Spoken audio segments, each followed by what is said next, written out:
Do we love Montana? We love it. You know, my son comes up here. Does anybody know that?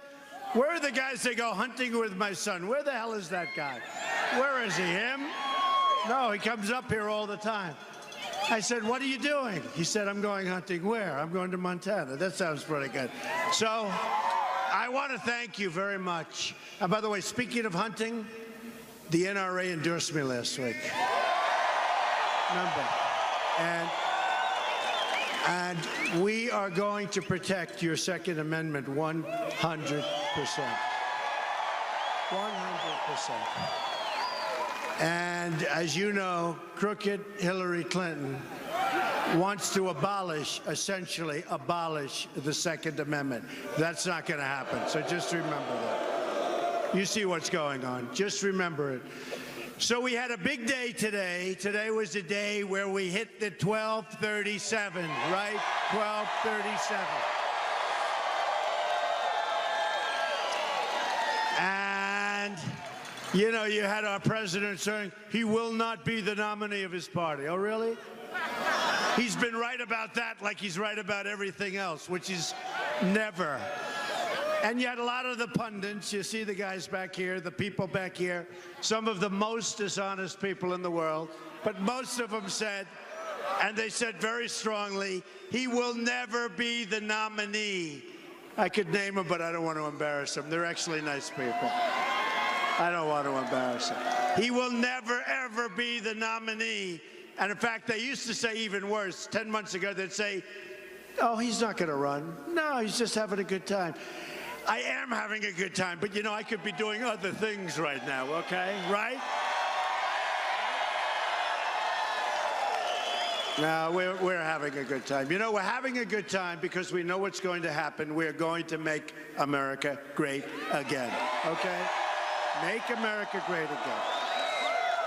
And folks, this is a movement. Like, we come here at sort of an odd day, odd time of the day. You see this massive arena. You see how many people. It's like this all over. I mean, we go up, we have 25,000, 35,000 people many times.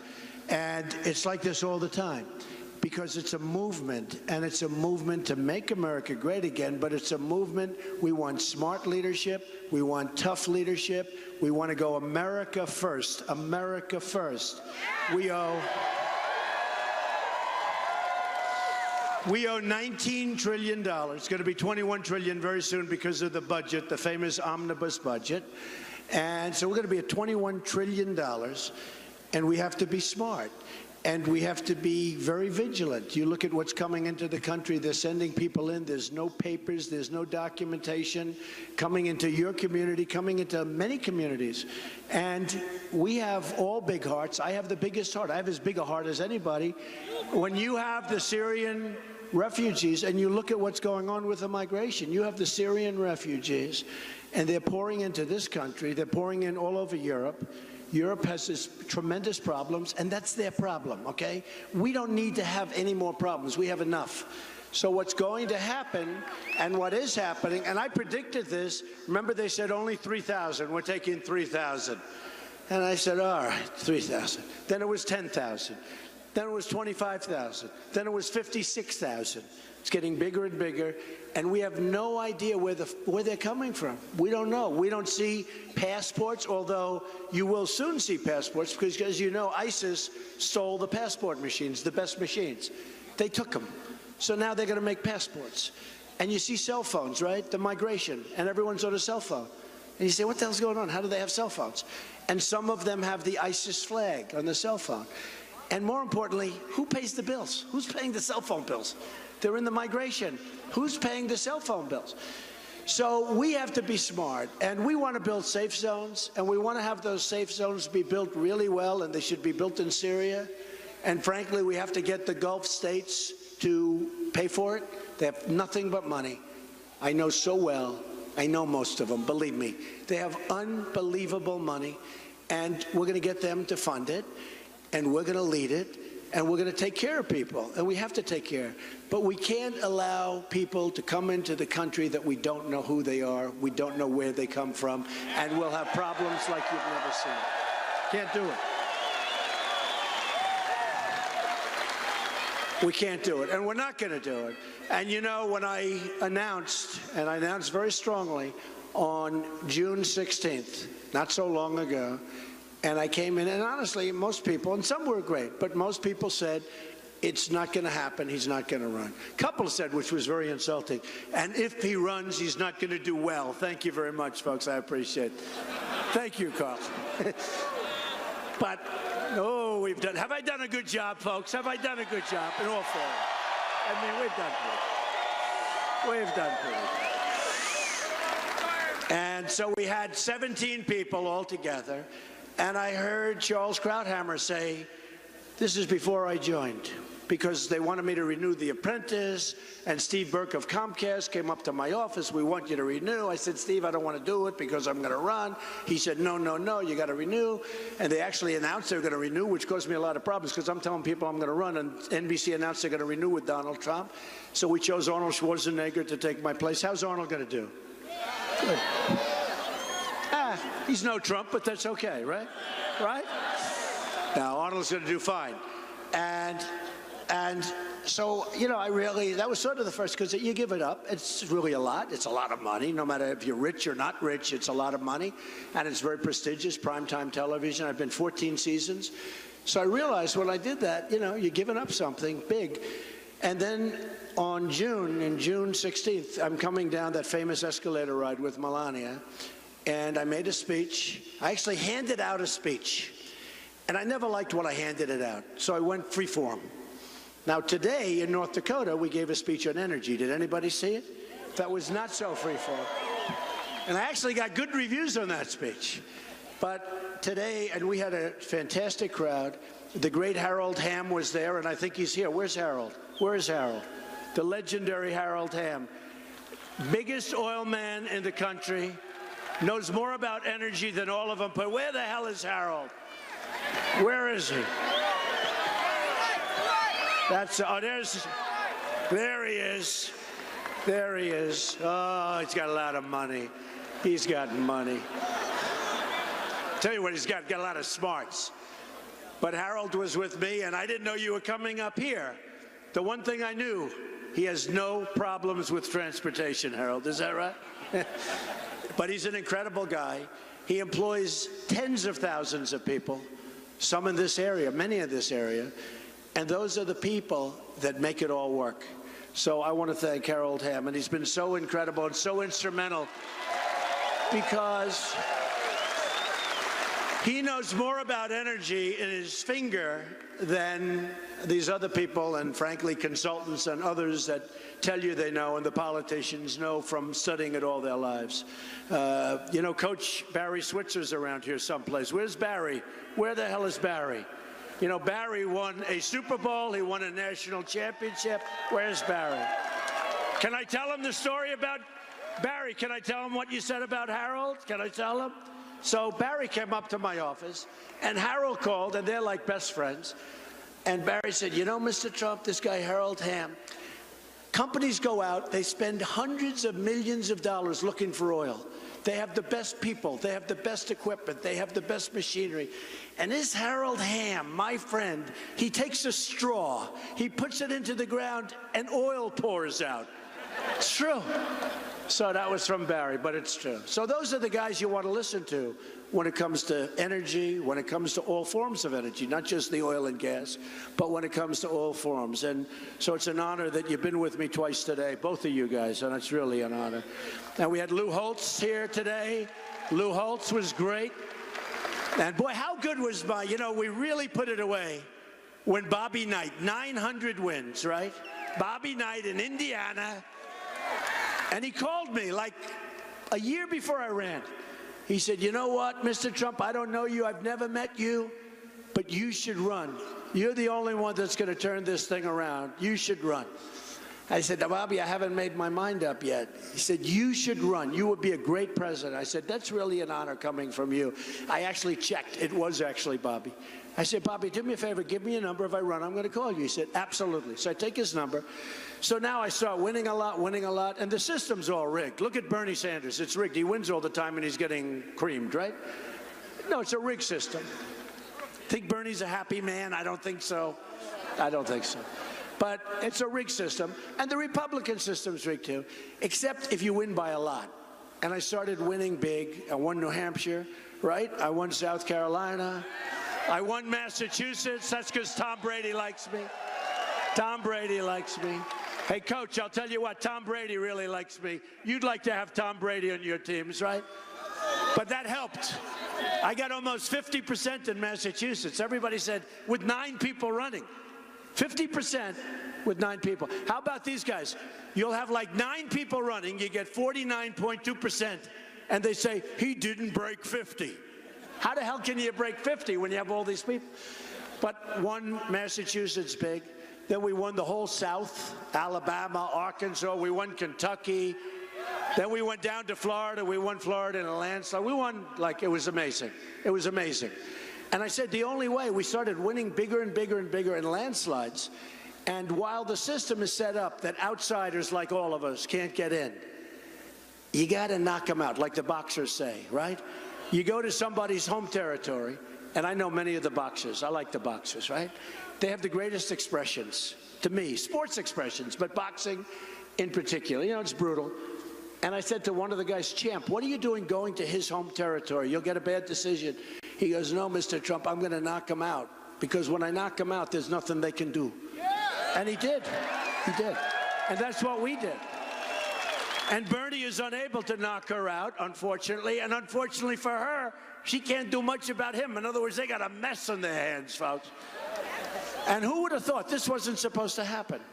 It was supposed to be that Trump would go to the convention. We were going to have a horrible convention because it was going to be contentious. I never believed that because I always said I was going to win on the first ballot. Is that right? Campaign Carl, right? Campaign Carl will agree. I always said I was going to win on the first ballot. He didn't really dispute it. A little bit, maybe. But I always said I was going to win on the first ballot. I didn't know I was going to win this quickly, in all fairness. I have to be honest. But what happened is we go to Indiana. So I win New York. I win all of these states. And Pennsylvania was unbelievable. In Maryland and Connecticut, Rhode Island, Delaware, we won them all. New York was incredible because I won with this incredible vote, got everything. We won every single county in every single state out of all those last states, which is unheard of, never happened before. Every single county of every single state. We won women, good, thank you. We won men. You know, I don't know if you heard, but I have one of the highest poll numbers ever recorded with men, and I would swap it for the women right now, okay? I want the women, the hell with the men. The hell with the men, right, men? So anyway, no, we have this incredible poll number with men, and we're coming up with women. We're doing great. And we're leading overall. That's very important, right? But we went to South Carolina. That was supposed to be a certain person's territory. And we won with evangelicals, big league. And we won with the military, and we won everything. So then it comes that we have a big lead, but they had their firewall, they called it. And the firewall was Indiana. And a friend of mine comes up, do you know Bobby Knight? No. Why do you ask? He goes, because, man, if you could ever get his endorsement in Indiana, he's so popular, that would be like the gold standard. So I said, you know, I think, and I had this massive stack of papers on my desk. I said, I remember like a year ago putting his number here. I said, let me, and I lift up this massive group of papers, and right on top was his number. It was like God gave it to me, okay? It was from God. So what happens, it's right on top. It was like the first thing. It was, if you ever do that again, you could try it 1,000 times, that wouldn't happen. And it says Bobby Knight, and it's a cell phone. So I call him, and he goes, I've been waiting for you to call. Right? And he said, when should I meet you? Because it was that week.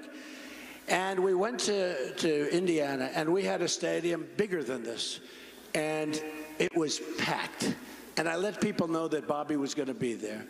And, you know, hey, look, he won 3 national championships. He won 900 games. He was like the greatest. Nobody. I mean, just an amazing guy. And tough and smart.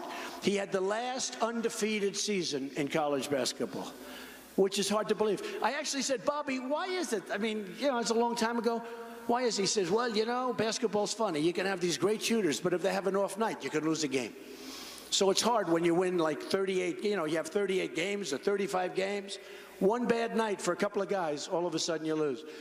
So I said, that's amazing. So Bobby Knight walked out and the place went crazy.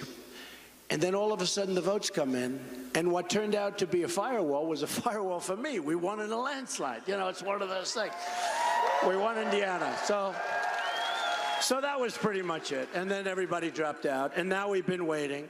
And I think the thing I'm most proud of, in the history of the Republican Party, this is the history. You talk about Dwight D. Eisenhower, Richard Nixon, Ronald Reagan. You talk about names going all the way back. In the history of the Republican Party, to me this means so much, I've gotten more votes than anybody has ever gotten. And, think of it. And, very importantly, we have 10 states left. We have 10 states left. So I wanted to come here, and I'm doing it, and I know that your state, Montana, is very much a Republican stronghold. And I know, and I'll come back 10 times if you want me to. However, maybe my son will come back. He'll go hunting with you guys. But he's good. He's a good guy too, Don. But what I'm going to do is I want to focus on 15 or so states because we have to win. And I want my energy to be put in the states where it could go either way. And we're going to play heavy as an example in California. Now, no other Republican would, they wouldn't even go to dinner in California. They wouldn't do it. And I know you have my back, man. Who said that? Put up look at that guy. I'm not going to mess with those guys. Those are tough-looking dudes from Montana. They are tough-looking dudes. But I'm going to come, and I'm going to go, and I said I'm going to stop at each state, the ones that that we feel very strong about. But it's better, don't you agree, that if I focus on those 15 states, I can come back here 25 times if I want, but we want to focus on those states. And we're going to focus on New York, which everybody, if, for instance, Ted Cruz or any of the guys, good guys, but they're more traditional, if they won, if they got the nomination, they wouldn't spend 10 cents in New York, they wouldn't go there, and they wouldn't do well there. Look at the way we won on the primary. That's one of the reasons I won by a record margin. I mean, I beat one of them by almost 50 points. 50 points. That means the margin. And I had 3 people. 3 people is hard. When you start getting into the 62 areas, I got 67 and 62. And, when you have 3 people, we don't get enough credit. I say we because we're like a group. We won today. We won, not me. We all won today. But when you win and you get into the 50s and 60s, and mostly 60s, and now even 70s, we had a 78. But when you have 3 people and you're breaking into the 60s, if you run against one person and you get 55% of the vote, that's like a landslide. That's like considered a tremendous victory, easy victory. And here I am winning by all this with 3. But I never got credit from these guys. They would say, the pundits, Donald Trump has not cracked 50%. I mean, I'd have 12 people and I'd get 34% with 12 people. And they're senators, they're senators, and they're governors. And there's guys that are very smart, like Ben Carson, who's a great guy and endorsed me. Great. All right? I mean, really is smart. You have smart people. These are accomplished people. So you'll have like 12 and 14, and I'll get 32 and 36. And I have to listen to the pundits saying, he has not broken 50. Nobody. Abraham Lincoln couldn't have broke 50. And the other thing, remember this, when you go along and you have all these people running, it's the largest field, I think, that's ever run. I think 17 people. I don't know. John, is that the largest field ever? I think so, right? The largest field, I can ask Campaign Carl, is this the largest field ever to run? Please tell us. If Campaign Carl says it, it's true. Unless he's talking about me. Other than that, nobody knows more about politics. The largest field ever to run. So this never happened before. So a lot of votes and a lot of percentages are taken by all these very talented people. In some cases, very talented, not in all cases. And And so we had something that's special, and we have something. So now we've been on the cover of Time magazine many, many times, and it's about this movement. And Bill O'Reilly, who's a great guy, very tough, very smart, but he's been saying, and he said a couple of weeks ago, it's the single greatest political phenomena that he has ever seen in his lifetime. That's pretty good. That's pretty good. And many people have said that. And, you know, don't forget, Bernie is doing wonderful, but he can't win. It's a big difference. And it's not a phenomena. It's not a phenomenon. And we get much bigger crowds than he does, by the way, just in case you have any questions. He gets the second biggest crowds, I will say, but this has become something special. And it's special because we fought it a different way. So I spent the least and had the best result. Okay? I still spent $50 million, about $50 million of my own money. It's not exactly chopped liver, right? It's $50 million. Now we're raising money for the Republican Party. But I spent $50 or $55 million of my own money. But other guys spent like 220, and they came in last. So let me ask you, would you rather have the guy that spent the least who came in first, or the guy that spent the most and came in last? Who do we want as our president? Right? Right?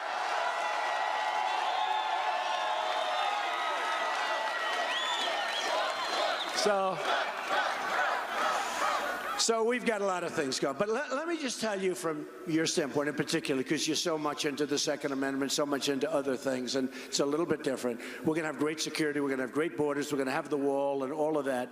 And I know you have a problem. I know you have a problem, because I do it with every state. And your state's a little bit different because of this place is gorgeous, by the way. I'm driving up. And you know, I'm driving from the airport. And all from the airport to here, there are people waving and signs. We love Donald. And I said to myself, I don't have to come back any year. Why should I come back? We've got this place made, right? But no, you have great people here. And it's a little bit different. But I said to my people, I have a statistician, perhaps the world's most boring job, but he loves it. He wouldn't want to do what I'm doing. He wants to be a statistician, and he's good. And I said, check it out. The area, Billings, okay?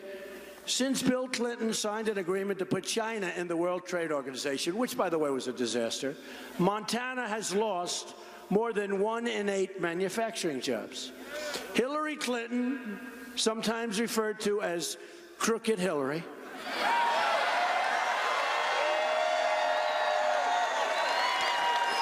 supported NAFTA, which her husband signed. Now, NAFTA is probably the worst economic development deal, or whatever you want to call it, ever signed in the history of our country, maybe in the history of any other country, because it has wiped out New England, it's wiped out New York State, it's wiped out vast areas of our country. Even, I must tell you, Carrier air conditioning in Indiana, they leave just before I go there to campaign. And I've been talking about Carrier for 5 months. What they did, they let go of everybody. They said, you're all fired, we're moving to Mexico. I mean, you know, when I made speeches in Indiana, the Carrier people, there were so many of them, always, I used to say, where are the Carrier people? There'd be large sections of the audience. They let go of 1,400 people. And it was a disgrace. We're not going to let that happen anymore, folks, okay? We're not going to let it happen anymore. If people want to take our companies, there are going to be consequences. We're going to have consequences. And the consequences, you know, our brilliant politicians. And by the way, I do want to thank your congressman who has been supporting me right from the beginning. Where the hell is he? Where is he, my man? Right from the beginning, but it was more his wife. His wife liked me much better than him, right? So anyway, thank you very much. I do appreciate it, right? Very early on. So I hope I made you look good in Congress, did I? Yes? But we are going to stop allowing this to happen. And in Congress and through the president, who doesn't know what the hell he's talking about, by the way, doesn't know what, honestly, he doesn't know. He was talking about Donald Trump, that other countries are very nervous. That's good if they're nervous. That's good. That's good. Right? It's good. Let them be a little bit nervous. By the way, way, I'll have a better relationship with other countries than he has, except we'll do much better, and they won't be taking advantage of us anymore, and they won't be calling us the stupid people anymore, okay? I mean, China, and I do a lot of business with China. They're great. You know, I've made a lot of money dealing with China. Condos. I own a big chunk of the Bank of America building in San Francisco. That was through China. 1290 Avenue of the Americas through China. I do a lot of stuff with China. And I have tenants. I have the biggest bank in the world from China, tenant in one of my buildings in Manhattan. I do great with China. And I'm not knocking China. And I'm not knocking Japan. And I'm not knocking Mexico. I'm knocking our leaders, like President Obama, for being totally incompetent where he allows this kind of thing to happen.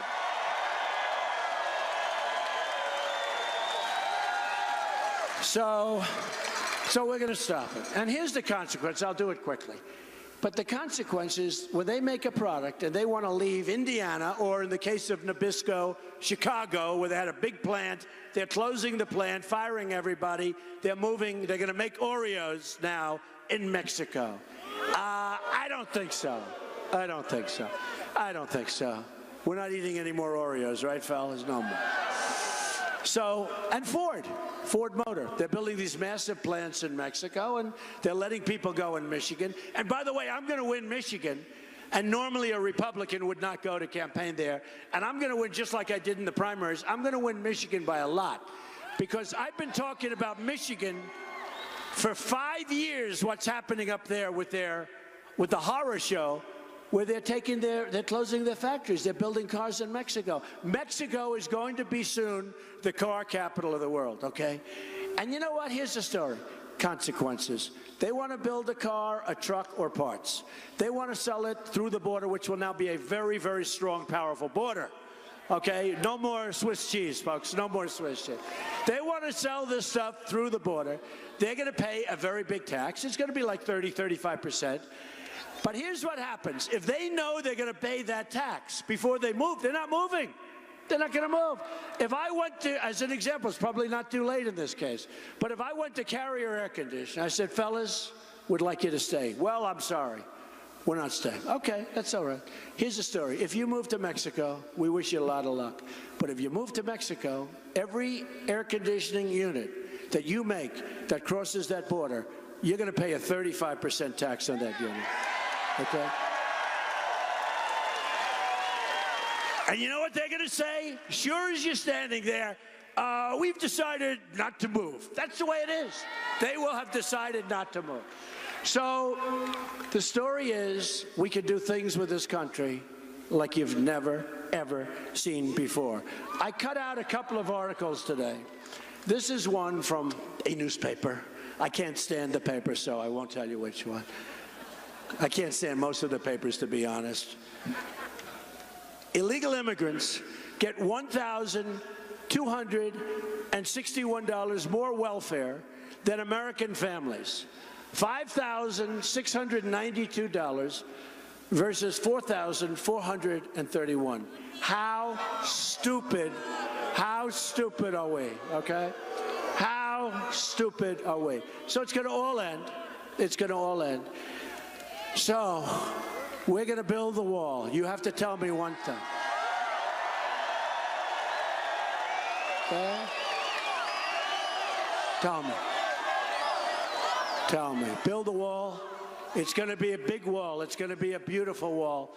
Someday when I'm Gonzo, maybe they'll name it after Trump. I'd really much rather have a statue in Washington, D.C. I don't want a wall named after me, but that's okay. I want a statue in Washington, D.C. Maybe we share it with Jefferson or something. No, we're going to build a wall. It's going to be a big, powerful wall. And, you know, recently I got the endorsement from the Border Patrol agents. 16,500 Border Patrol agents endorsed Donald Trump unanimously. They've never endorsed a candidate before. They've never endorsed a candidate for president before. First time they've ever done it. I didn't even know if they're allowed to do it, but they did it anyway. Because they're great people.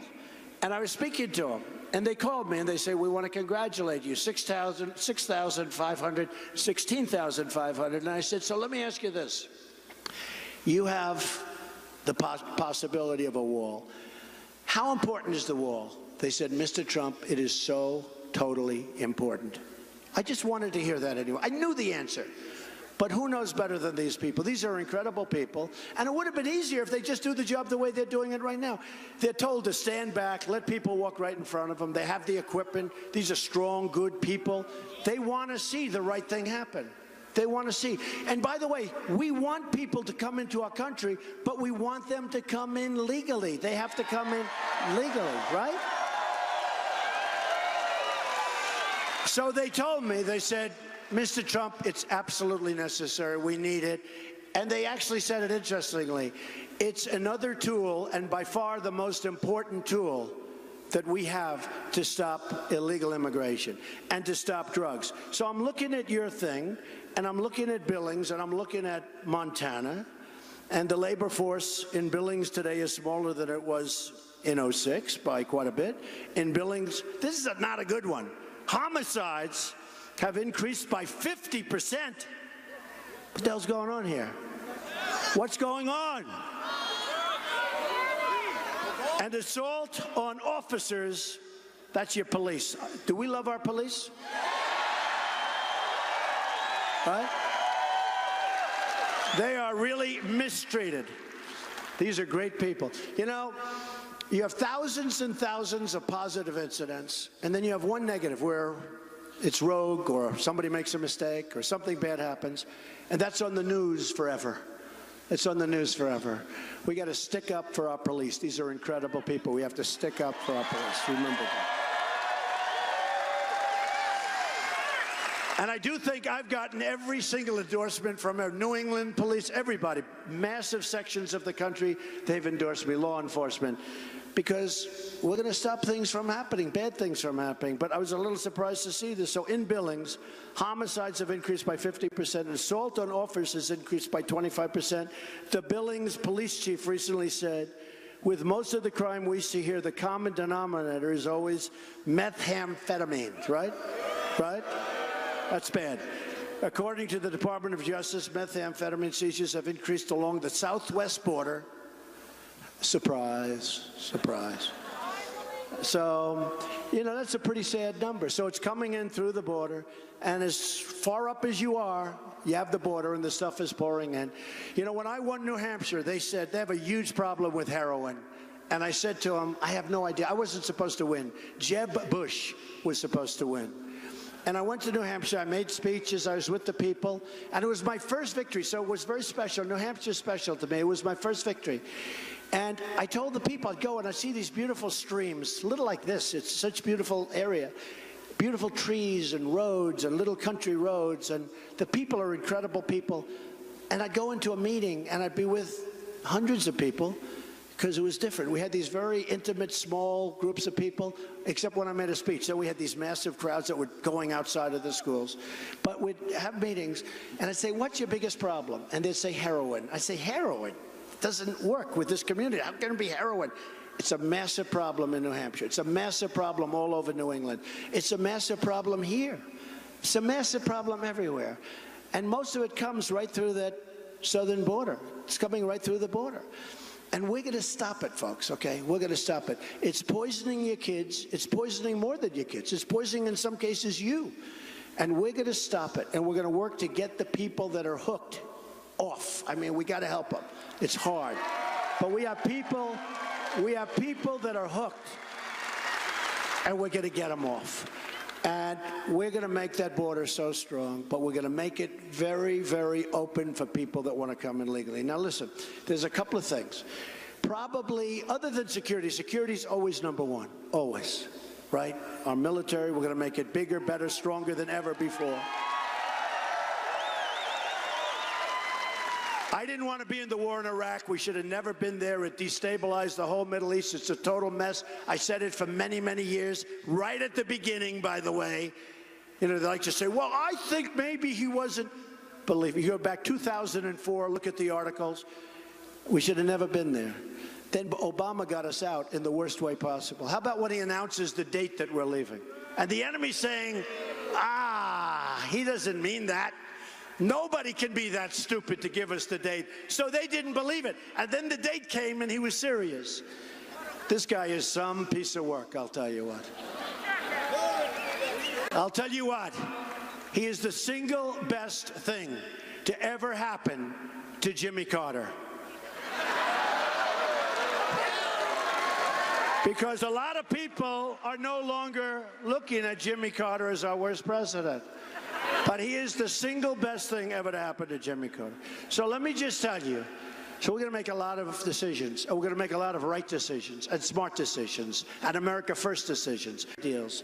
But one thing that's very important that nobody even thinks about, you know, these people, these poor, sad people. I see this Bill Kristol, this poor, sad guy. He said, first of all, long before this, he said, go into Iraq and kill everybody. Go into Iraq, go into Iraq, go into Iraq. Well, he was wrong on that. Then he says, Trump will never run. Well, Trump ran. Then he says, Trump won't do good. Trump did real good. Every single thing he said for years is wrong.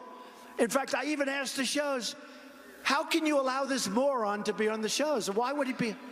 And he's sitting there the other day, I'm watching one of the shows, he's sweating.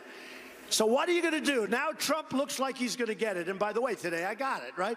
But this was a week ago. This guy's a total moron. So they say, so now it looks like Trump's going to get it. You said he wasn't going to run. And if he did run, he wouldn't do well. What are you going to do now? Well, we're looking for a candidate. This guy.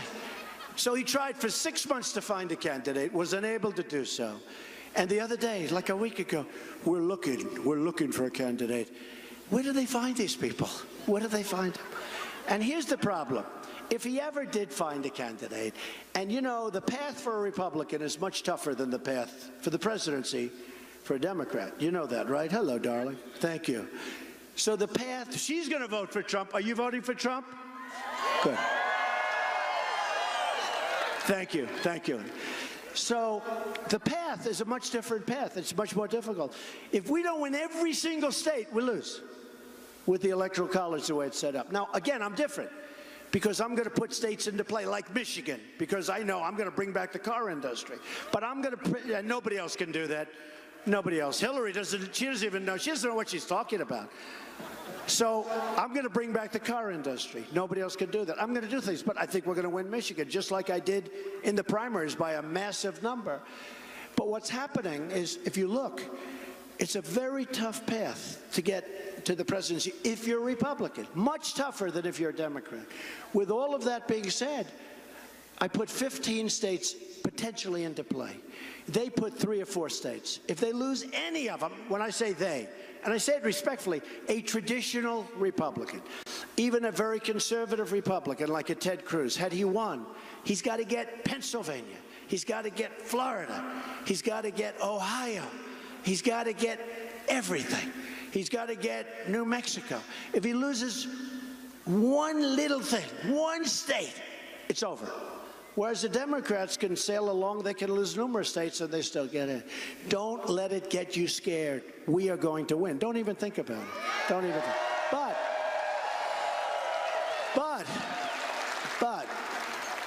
the path is tougher, but I'm putting 15 states into play that I think I can win. I was in the state of Washington recently.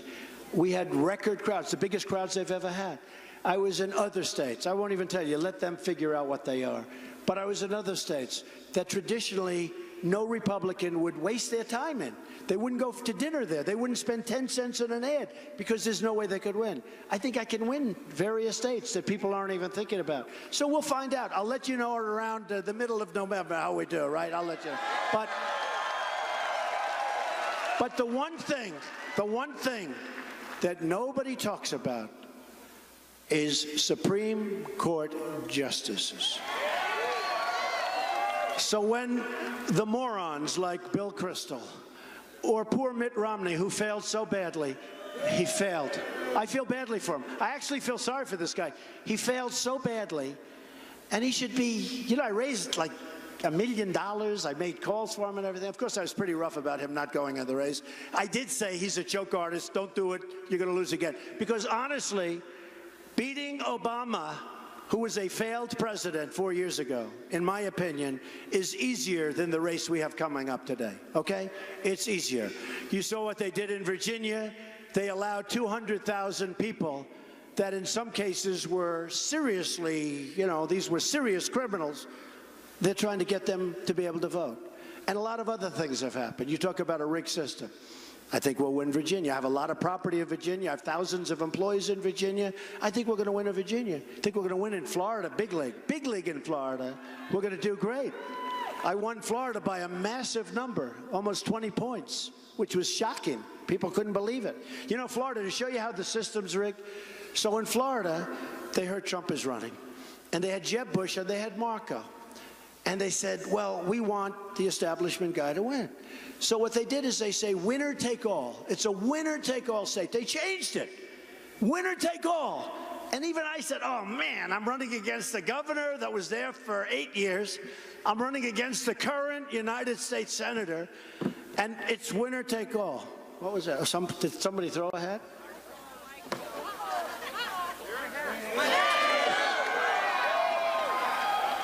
Now, it was only a microphone. I thought somebody threw something at me.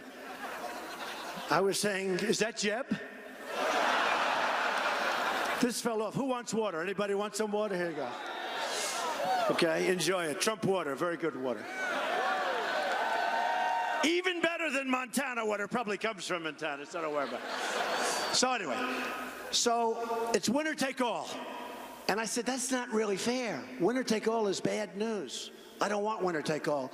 And then they did a poll. Trump 48. They were 15 and 12. I said, that must be a wrong poll. Governor, Senate. So they did another poll.